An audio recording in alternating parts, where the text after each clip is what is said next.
So my experience at Awaken was very transforming. The first day, I really didn't know what to expect going into it. I just knew the Lord was calling me to come to this retreat and be a part of it. When we first started talking at the retreat, I just remember Matt saying, please come into this with the heart posture of just accepting and receiving everything that the Lord can do for you, because He really can heal and transform your life through this experience, but you have to be willing to meet Him there too. So that really stuck with me throughout the whole weekend. The highlight of the weekend for me was after Jahan's first talk about living a life that pleases the Lord, which was a very convicting talk in a great way. We broke up into individual prayer time, and we met all these beautiful women that were the intercessors for the weekend, and they were just there to pray over us and be there for us. So I was sitting there just ready to receive and just inviting the Holy Spirit in, not really realizing what God had already planned for me to experience in that moment. And this beautiful woman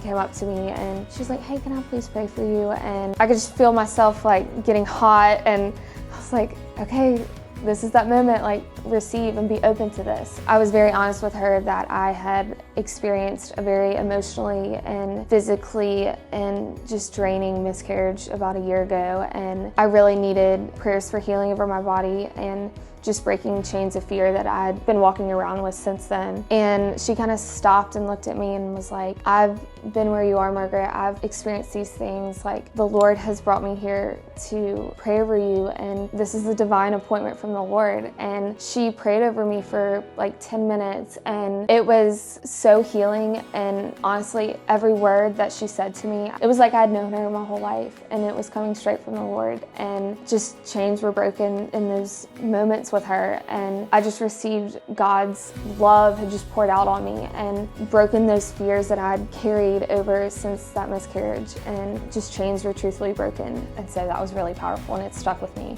since Awaken.